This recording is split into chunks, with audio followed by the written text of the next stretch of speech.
Şehit ol!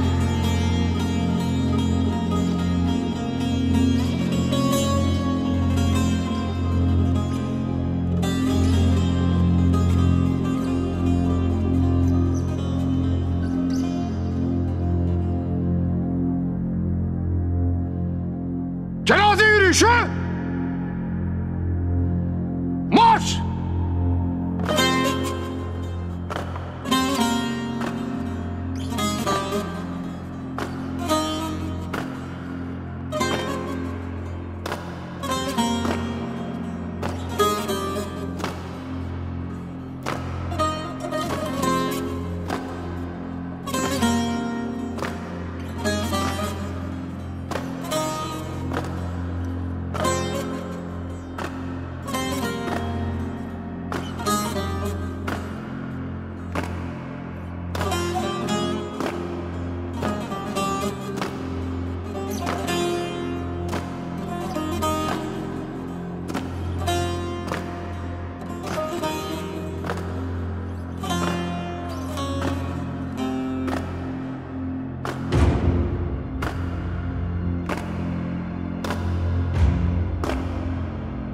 Kat onu!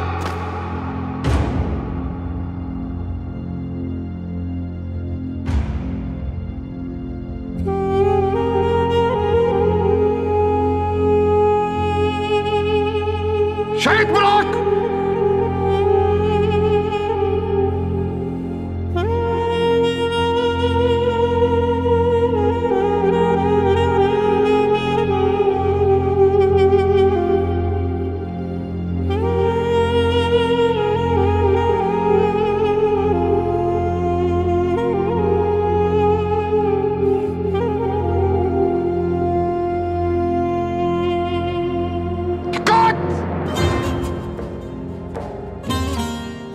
Yere! Bak! Sağa! Sola! Dön! Yerlerinize! Marş! Marş!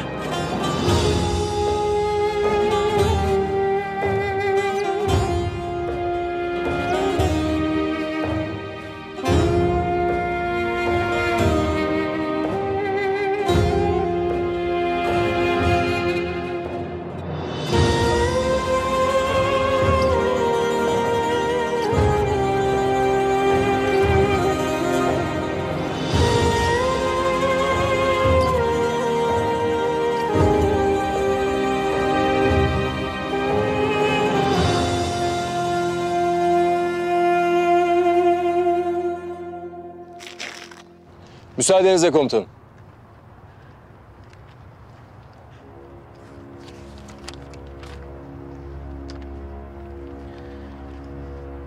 Şehit piyade Assubay Başçavuş Ali Haydar Bozdağ'ın özgeçmişini arz ediyorum.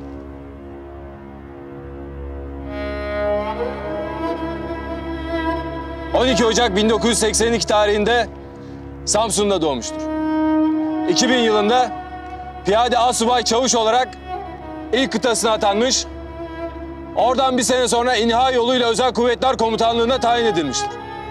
O günden bugüne Özel Kuvvetler'de görev yapmıştır. Görev yaptığı süre içerisinde 3 kere yaralanarak gazilik şerefine nail olan Ali Haydar Bozdağ her seferinde geri dönmüştür. 2 Nisan 2018 tarihinde Türk bayrağı indirilmesin diye canını feda eden Ali Haydar Bozdağ, eşini de yine bir terör saldırısı sonucunda kaybetmiştir. Ruhu şad olsun. Şehidimizin naaşı memleketi Samsun'da toprağa verilecektir.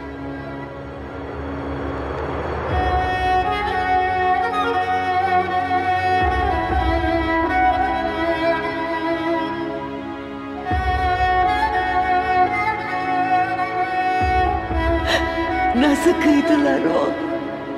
Aslanım, gözümün nuru, nasıl kıydılar? Ah, ah, ah.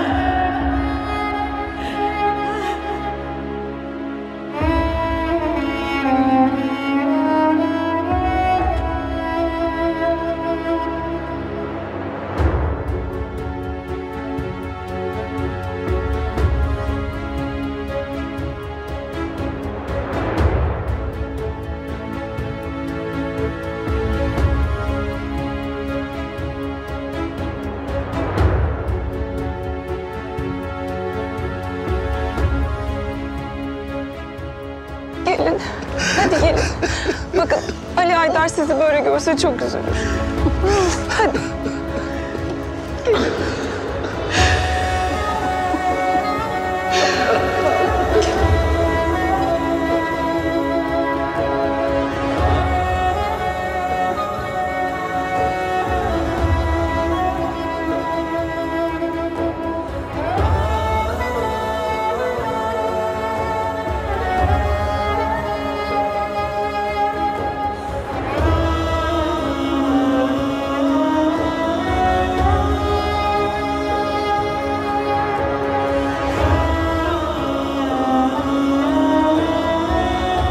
Sağa! Dön! Yerlerinize! Marş! Marş!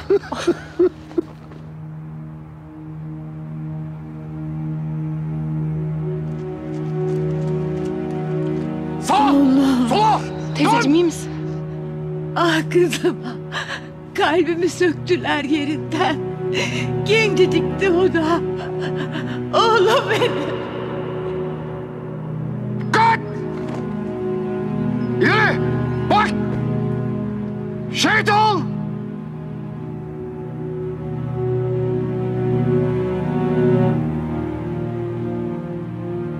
Cenaze yürüyüşü! Marş! Güle güle Hafız.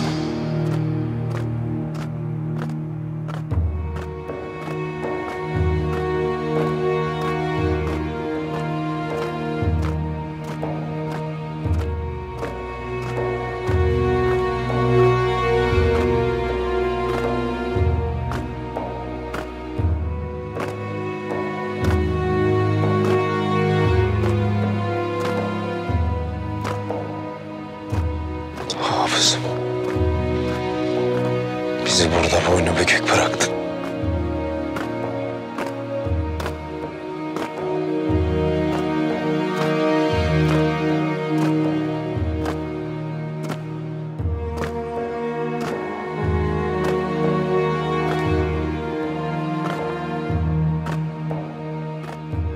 İntikamını almazsak yüzümüze tükürsünler.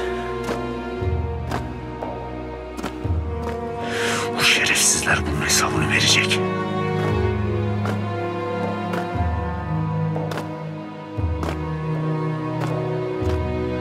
Hoşça kal Hafız abi.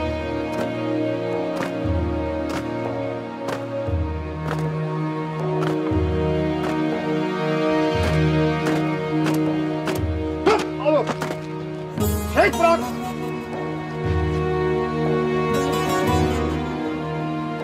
Hoşça kal.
Biz Samsun'a gitmiyor muyuz?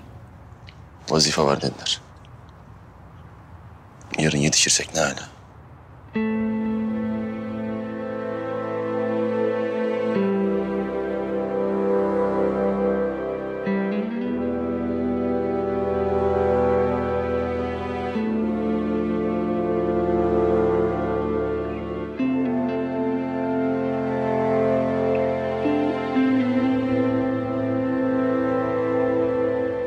Ali Haydar ilk şehidimiz değil.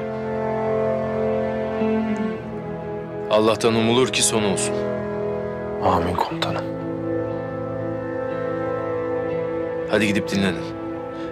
Neredeyse 2 gündür uyku girmedi gözünüze. Daha günlerce girmez komutanım. Ali Haydar abinin intikamını almadıkça uyku bize haram komutanım. Bizim işimiz intikam değil, adalet. Bu sefer iş başka komutanım. Çok başka. Ne diyorsam onu yapın. Hadi. Emredersiniz.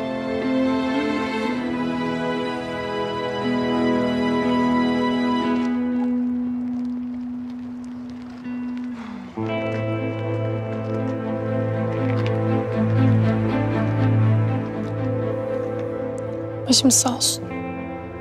Vatan sağ olsun. İyi misin?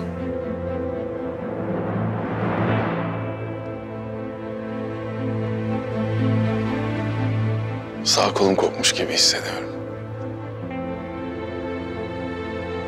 Çok üzgünüm. Ben de.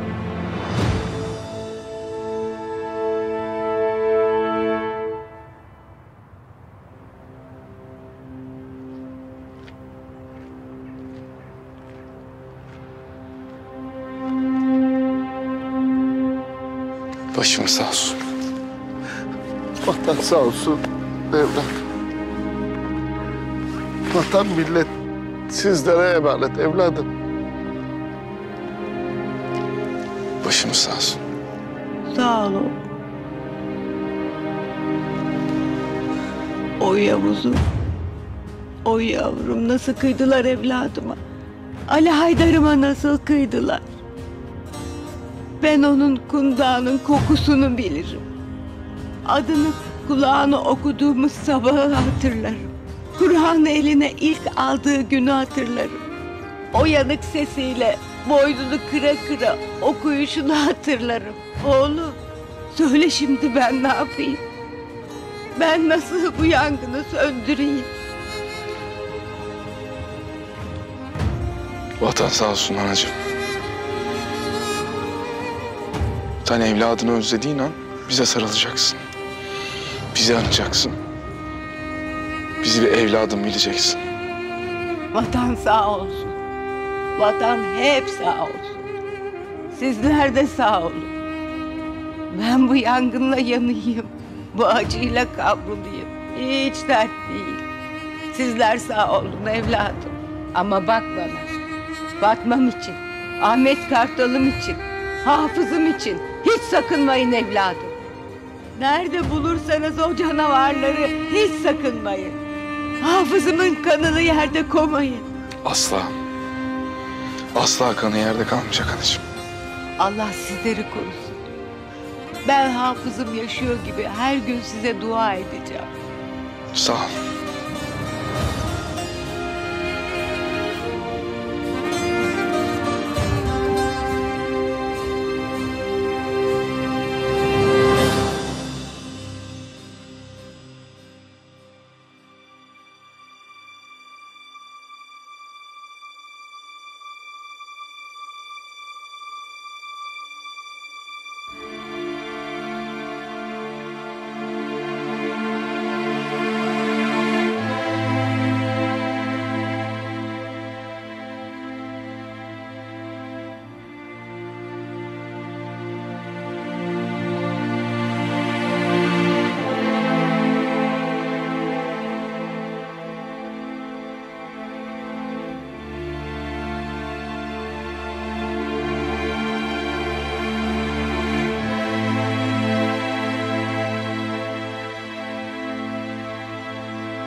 Komutanım.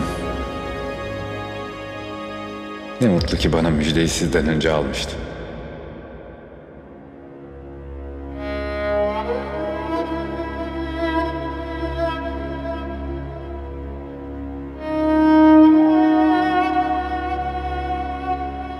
Bilmiyorum ki, belki helalleşemedik. Belki son kez bir bakıştık. Belki yaralandım, Hafız diye bağırdınız kulağımın dibinde.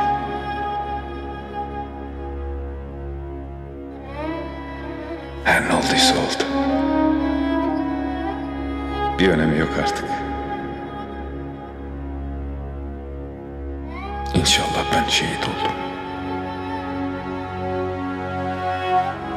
Tüm günahım ve isyanımla şimdi Allah'ın huzurundayım.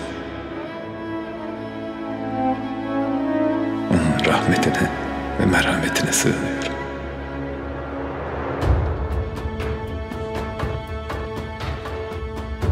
Komutanım, sizden bir ricam, lütfen bu mektubu kardeşlerime de okuyun.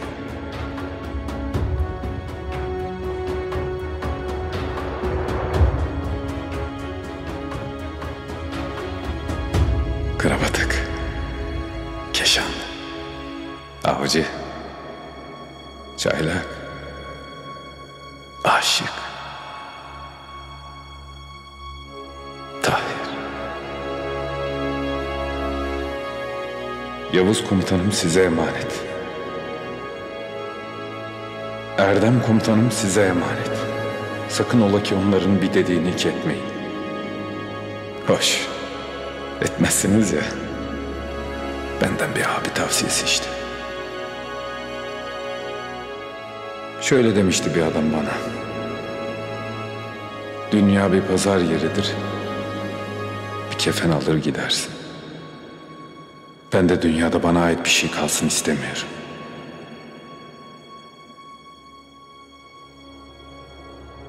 Yavuz komutanım.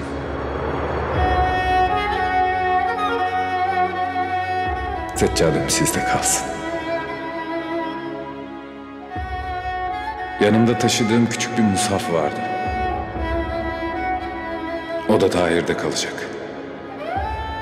Yanından hiç ayırma Tahir.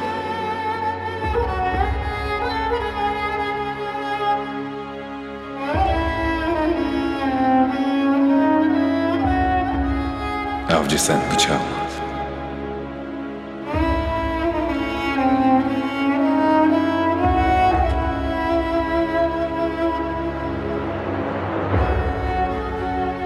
Karabatak, düşündüm. Sana lazım olur, güneş gözlüğüm vardı.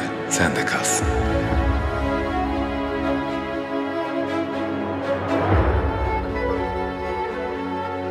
Keşanlı. Şimdi yatağıma bir Türk bayrağı sermişlerdir. O sana emanet. Büyüyünce oğlum Ahmet Kartal'a vereceksin.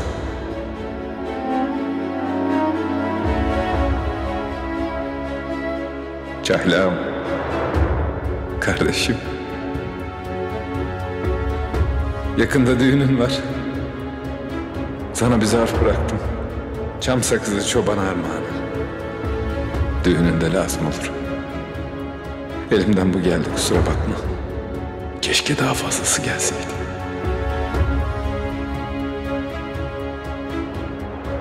Aşık, kadim dostum, kardeşim.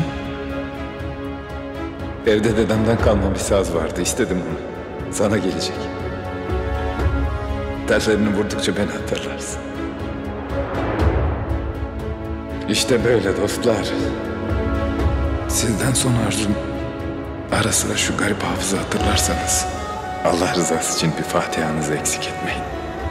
Bana ve bütün şehitlerimize. Allah'a emanet olun. Vatan size emanet.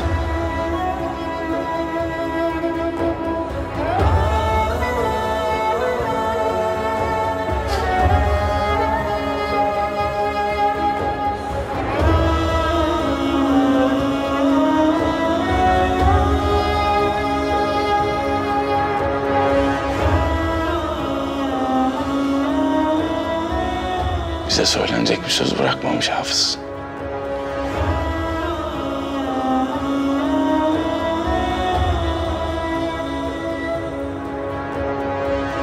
Bölgede EYP ve tuzaklamalara karşı bir çalışma başlatıldı mı? Evet komutanım. Tamam. Sivil halk? Onları henüz sokmuyoruz.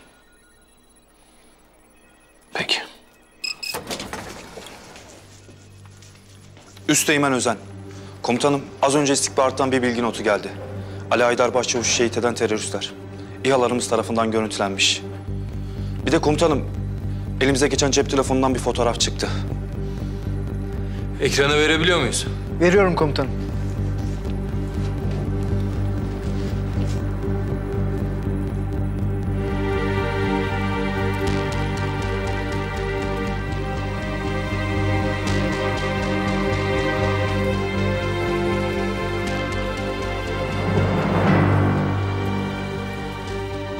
Bunlar mı? Evet komutanım. Kimlikleri tespit edildi. Bazıları gri listede aranıyor. Şunun başına ödül bile konmuş. Bana hemen Yavuz Üsteğmen'le timini çağırın. Emredersiniz.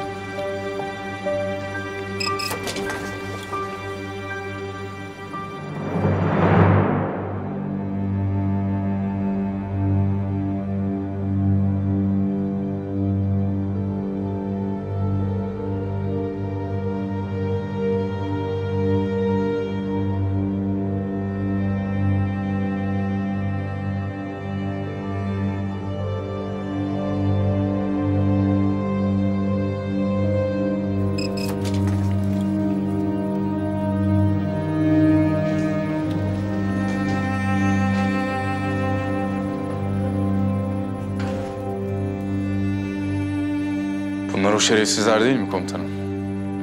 Aynen öyle Yavuz. Bunların şehitliğimizi basan grup olduğunu tespit ettik. İşte bu güzel haber. Yerleri belli mi komutanım? Bölge belli. Ali Haydar.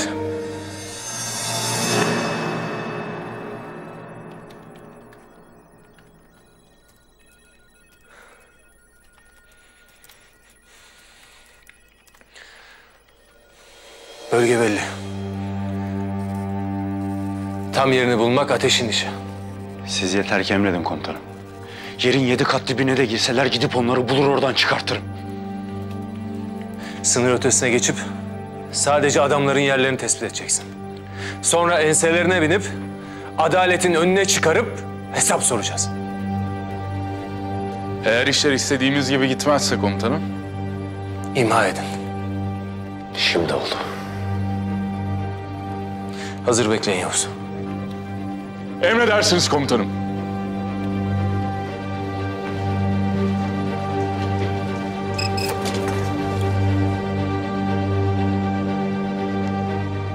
Karabatak sakın onları bulmadan geleyim deme.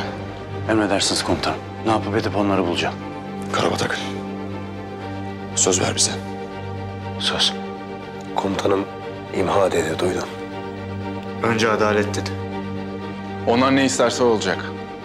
Teslim olurlarsa teslim alırız. Teslim olmazlarsa kelle alırız. O kadar. Emredersiniz. Hadi çık.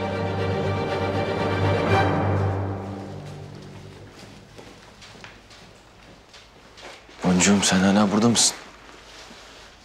Bir seni göreyim dedim. 2 kelime edemedik. Gel ben de gel.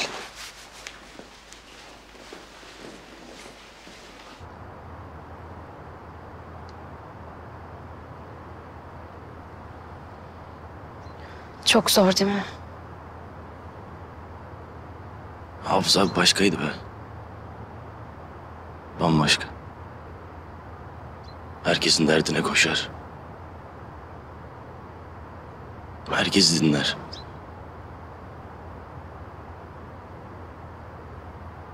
Nikah şahidim olacaktı. Çocuğumuz olursa kulağına yazını okuyacaktı. Allah rahmet eylesin. Geride kalanlara da sabır versin. Gördün anasını babasını. Bak, bugün gördüğün her şeyi sen de yaşayabilirsin bir gün. Hatta belki yarın. Geçtik biz bunları çoktan. Feyzullah. Bak ben artık senin karın sayılırım. Allah inşallah bizi bir yastıkla yaşlandırmayı nasip eder. Etmezse de kader diyeceğiz, boynumuzu bükeceğiz. Sabredeceğiz.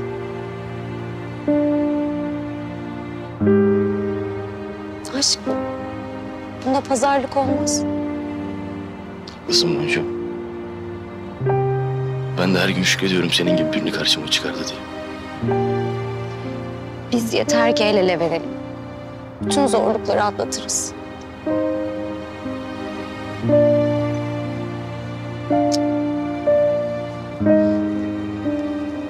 İnşallah Boncuğum. İnşallah.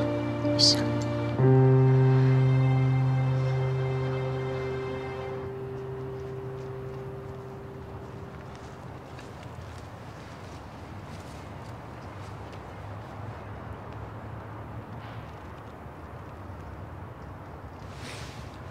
Başımız sağ olsun. Vatan sağ olsun. Ya işte ben de gelecektim ama yani ortalarda görünmeyeyim dedim. İyi yaptın.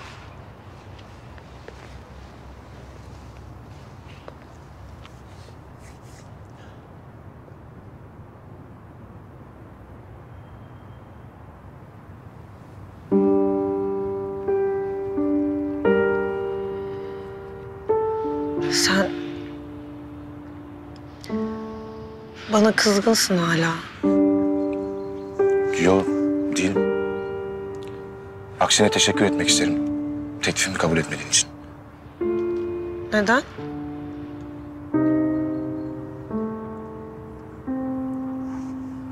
O tabut benim tabutum olabilirdi.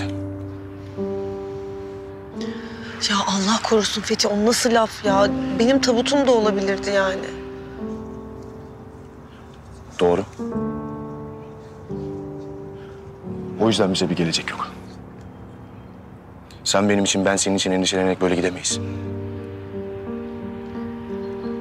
Fethi, aşk başka, evlilik başka. Mesele evlilik değil Eylem. Biz ülkemize hizmet etmeliyiz. Vatanımızdan, bayrağımızdan başka sevgilimiz olmamalı.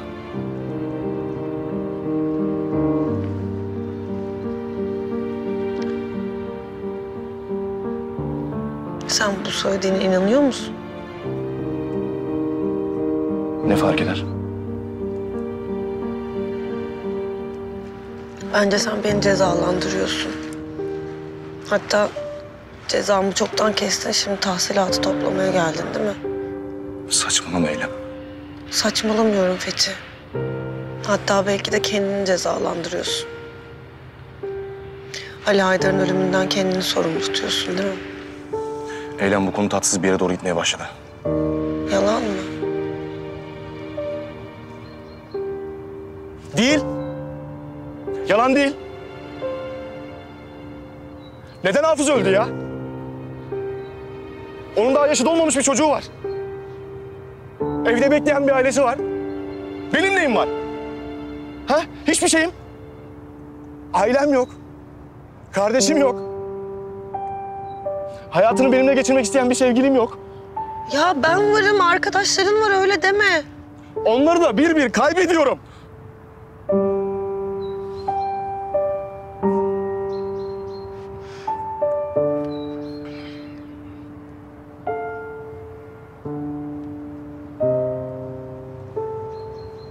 Seni de kaybediyorum.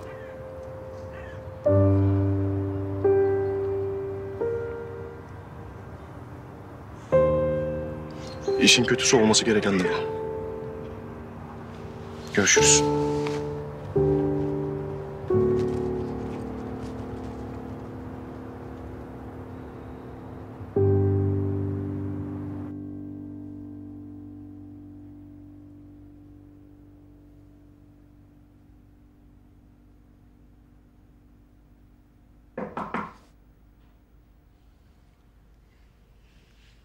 Gel.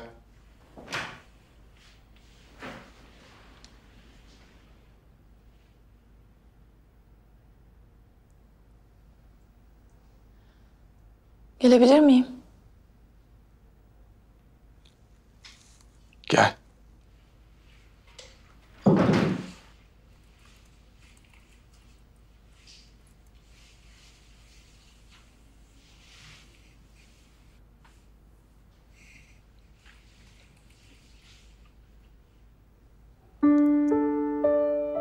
Yüzüme bakmayacak mısın?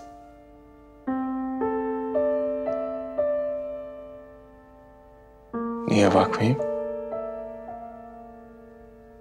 Bana kızgınsın. Biliyorum. Ayrıca üzgünsün. Seni rahatsız etmiyorum değil mi? Cık. Senin için yapabileceğim bir şey var mı? Hafızı geri getirebilir misin?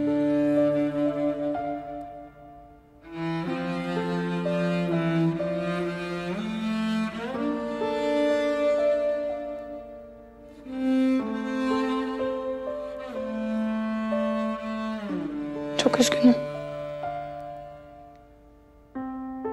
Ama seni böyle gördükçe kahroluyorum.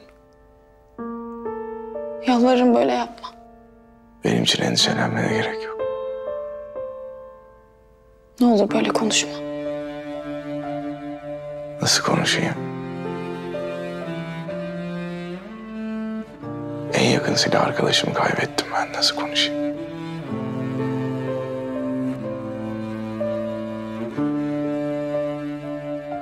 İçime bıçağı soktular. Çevirip duruyorlar. Nasıl konuşayım?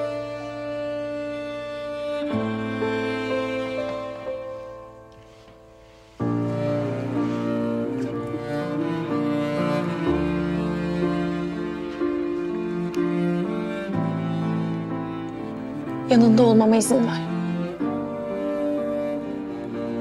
Yanımda olmak istemeyen sendin.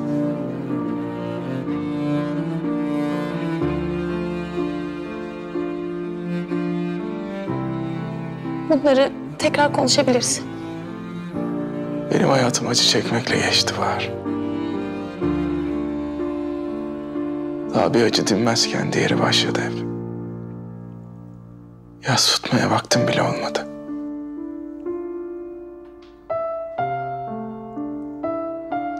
Ama ne olur, İzin ver bari bugün. Hafızın acısını yaşayayım. Sonra ne istiyorsan konuşuruz, tamam?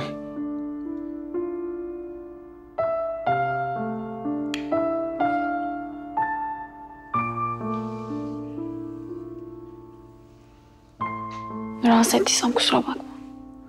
Etmedin.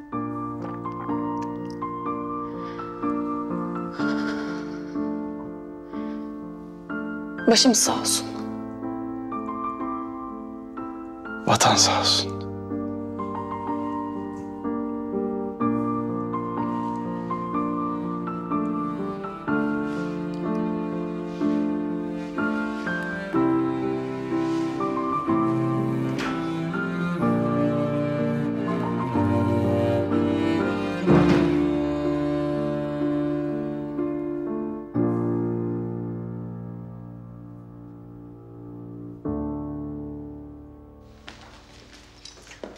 Hadi acele edin hadi. Yola çıkmamız lazım artık. Çabuk olun çabuk. Patlayıcılara dikkat et. Patlayıp da gebermeyelim yolda.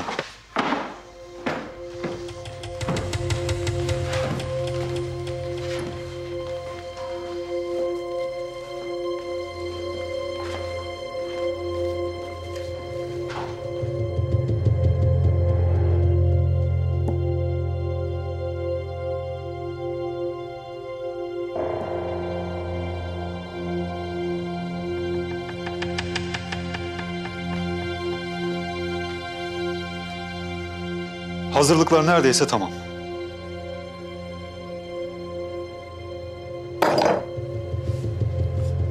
İşte aynen böyle havaya uçuracağız hepsini. O yardım konvoyunda ne var ne yok hepsini yakacağız. Merak etme. Çok kalabalığız. Hiçbiri sağ çıkamaz. Öyle birkaç tane mayından bahsetmiyorum ha. Daha büyük bir görsel şölen istiyorum ona göre. Bütün patlayıcıları aldık. Ne var ne yok yükledik. Bir tane araç hazırlatın. Bizzat kendim takip edeceğim. Tamam.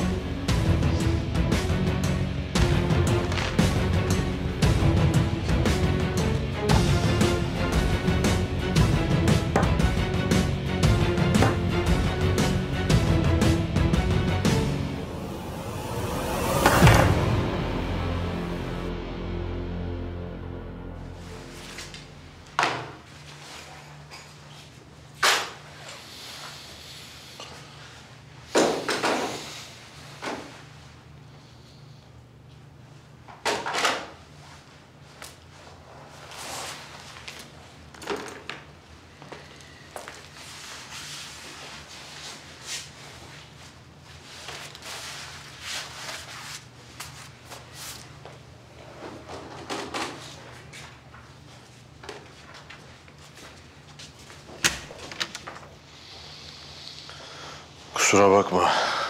Prosedür böyle. Önemli değil. Sadece sana konuşacağını söyledi. Konuşacaksa dinleriz. Hadi.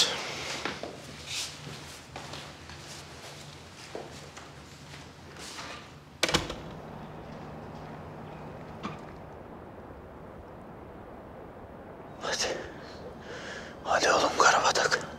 Sık dişini. Hafız için. Abin için.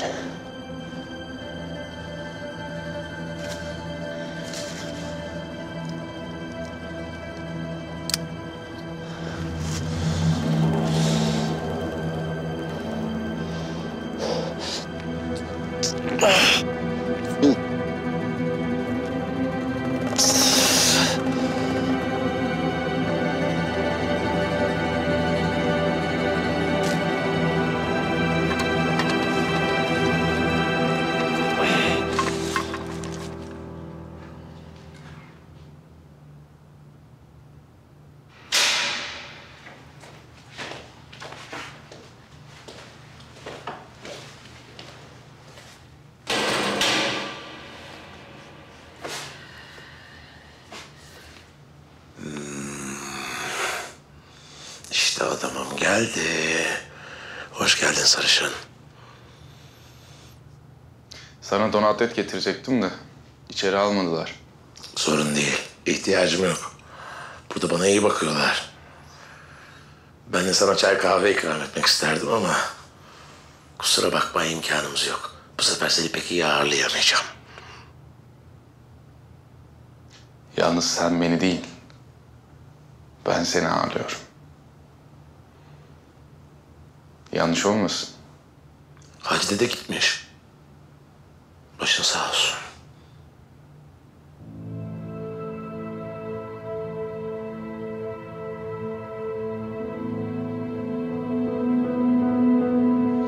Baştan anlaşalım.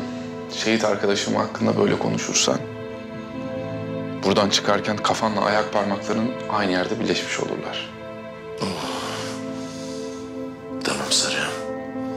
Kızma. Bu savaşı siz başlattınız. Başkasının ülkesine girmeyecektiniz. O başkaları da hemen dibimizde bir terör devleti kurmaya kalkmayacaklardı. Şehirlerimize, masum insanlarımıza roketler, bombalar atmayacaklardı. Başka devletlerin metresi olup kucaktan kucağa gezmeyeceklerdi. Tıpkı senin gibi. Hep haklısın değil mi Sarı? Hep sen haklısın. Doğru tarafta olmanın kaçınılmaz sonucu Çolak.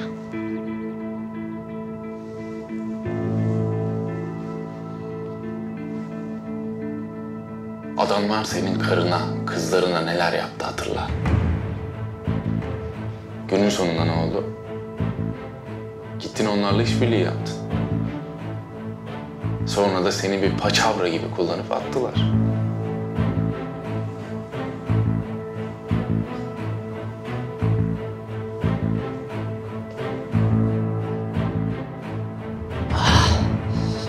Kardeş! Ne oluyor? Kardeş yardım edin! Biri geliyor. Kardeş!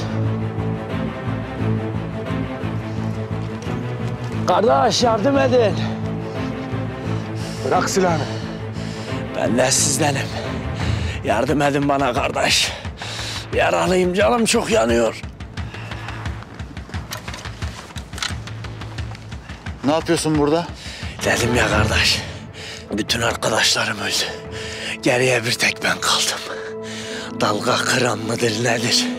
Hepimizi mahvetti. Perperişan olduk. Nerede saldırdılar? Çincalı köyünde tuzaklama yapıyorduk. F-16'lar geldi. Çiv çiv çiv her yeri bombaladılar. Ondan sonra Türk askerleri derken mahvolduk. Bakayım yarana. Öleceğim kan kaybından. Al bak.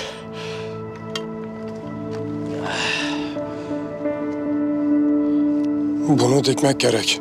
Nasıl dikeceğiz? Yanımızda sıyacım var. Kimseye ihtiyacım yok. Siz bana biraz su, biraz da aş verin. Ben kendi yaramı kendim dikerim.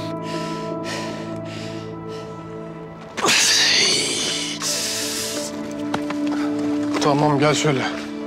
Bizimkiler şu ahırdadır. Kardeşim benim. Kardeşlerim benim. Siz olmasaydınız burada ölür giderdim. Merak etme, ölmezsin. Burada artık bizi kimse bulamaz. Aynen öyle. Ne yaptınız? Burada kamp falan mı kurdunuz? He, kamp kurduk. Dün Türklere iyi bir ders verdik. Yeni bir görev geldi. Vallahi mı? Ne? Şehit mezarlığını yerle bir ettik. Nasıl? Nasıl başardınız bunu? Yaptık işte. Alt üst ettik. Talan ettik. Hatta yardıma gelen Türk askerlerinden bir tanesini de gözlerinin önünde kurşuna dizdik. Ya siz neymişsiniz be? Öyle bize bulaşmamayı öğrensinler. Artık hiçbir şey eskisi gibi olmayacak. Dalga kıranmış. O dalgayı asıl biz kıracağız. Kıracağız ya. Tabii.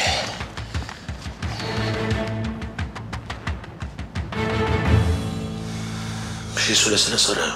Sen benim verdiğim savaşın nesini anlamıyorsun söylesene. Ha Sarı? Bir ülke istemek çok mu? Bu ülkeyi benim topraklarımda kurmaya kalkman çok saçma. Hadi oradan be. Atlarınızla bozkırlardan geldiniz. Siz topraktan mı yeşerdiniz? Göktaşıyla uzaydan mı indiniz? Herkes bir yerlerden gelir Çolak. Yıllarca itildik, kakıldık. Sadece üzerine oturup izlediniz. Bombalanırken izlediniz. Üzerimize kimyasallar yağarken izlediniz. Çocuklar ölürken izlediniz.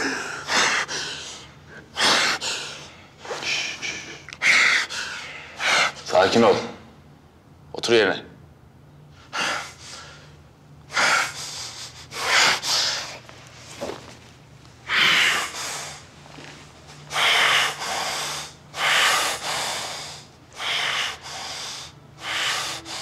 Bunları biz yapmadık. Sorun şu.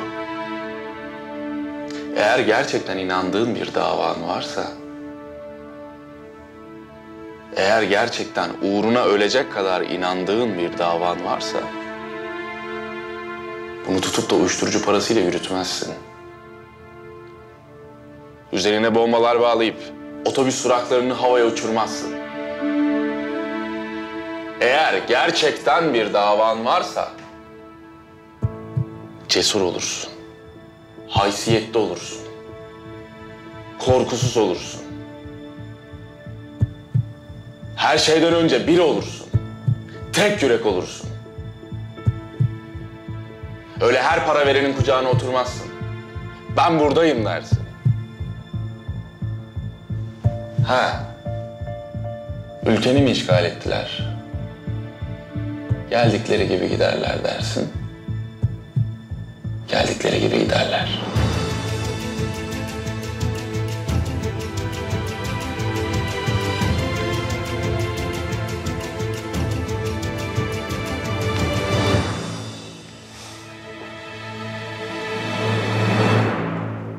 Öt bakalım, niye çağırdın beni?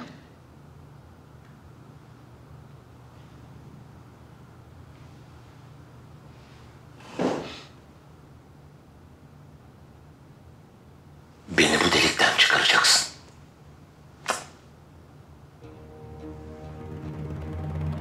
Bu delik sana lüks bile. Bana kalsa seni diri diri toprağa gömerim.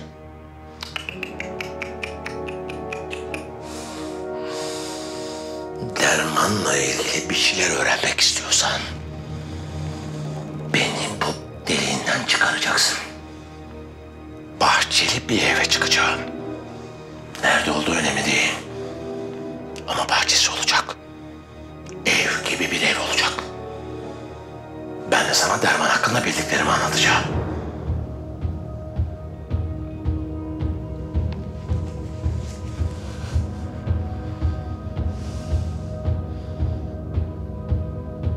Doğruluğunu nasıl ispat edeceğim? Sayıyı aklında tut. 8, 2, 7, 6, 4, 5, 3, 9, 9, 7, 4. Ne bu? Sana ne fena alışmışsınız. Her şeyi de devletten beklemeyin. Gitara bu.